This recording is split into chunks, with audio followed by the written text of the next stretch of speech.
Okay, so I gotta cop to something. Obviously, I try to keep up with announcements, new title releases, just basically news in the hobby space, and while I have several venues to talk about this publicly, I also privately have a group chat to discuss this type of stuff with some of my closest friends in this space. While I'm not normally one for just outright dunking on games, especially before I played them, as soon as Origin Story was announced, I sent this meme, which, yeah, that pretty much sums up my feelings. Now, I'm bringing this up for two reasons. One, it succinctly says what this game is, convenient for an introduction to a video review.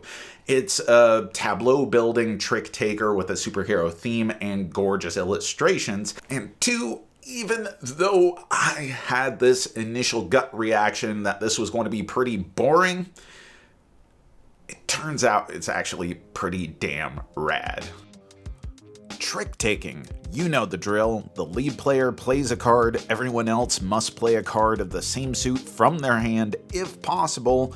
Whoever played the highest on-suit number wins the trick unless anyone plays the trump suit, which conveniently is always hearts representing friendship, in which case the highest heart wins. Which is more or less the concept of every trick-taking game since hearts was invented 2 days after the creation of the universe.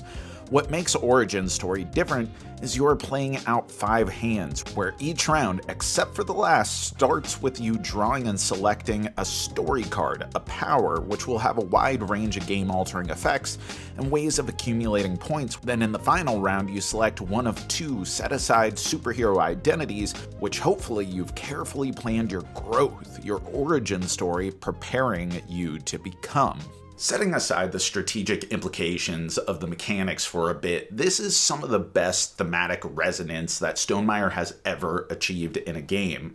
See, your player board is your origin story, and each has its own individual on it with their nascent powers. This is the beginnings of their tale, and during each round, you're upgrading your player board with their new encounters, their powers, their story development. These might be arch enemies, they might be tools, they might be particular events or evolutions of the powers that they initially started with, culminating in their superhero identity, which takes up the final slot unveiled on your 5th round. Yeah, it is ultimately just abstract text modifying different ways for you to interface with this game and lead to points, but placing the powers into this tableau as you escalate into that final conclusion just gives it this natural arc that makes so much sense and everything ties together beautifully. But that would be meaningless if the game weren't also good, which admittedly it is pretty standard trick taking here, down to the fact that it's a 52 card deck with 4 suits, so essentially it's just using a reskinned poker deck. But aside from this accumulating power where each round you can assign stamina to activate each of your cards already on your tableau, each round you get 1 more stamina to spend and it always comes back to you rather than your supply. But the other nice inversion is that each round you use your score tracker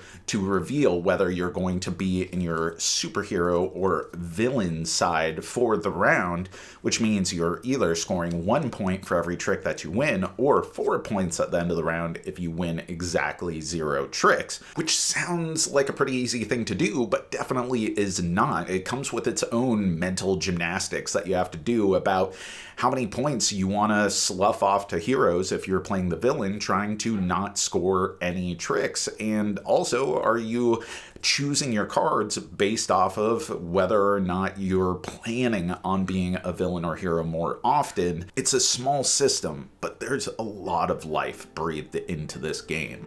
One thing I have to make clear is that while this is a tableau building game, it definitely ain't an engine building game. Sure, you grow in capacity and good play seeks synergies, but there's rarely a sense of exponential growth, rather just more options. Though the game does plenty to let you build selectively, knowing your final 2 hero options out the gate and getting 3 story cards per round, some just combo with each other way better, like a power that gives you a permanent boost to stamina growth combined with the hero card Stygia, who doubles your stamina and scores points based off of it.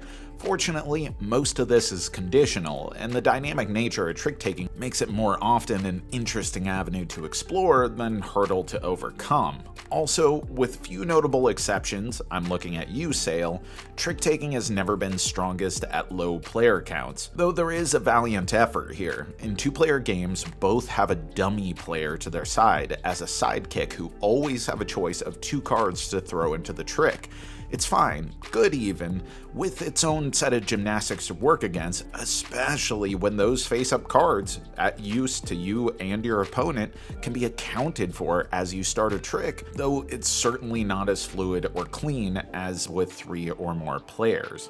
And Solo, by Automa Factory's own Morten Monrad Peterson, solo collaborator with Stonemaier dating all the way back to their debut of Viticulture, along with David Studley and Linnes Hutter, is at very least an academically interesting attempt to capture the logistical decision space of trick-taking, but trade some of the genre's vibrance for a more contemplative puzzle.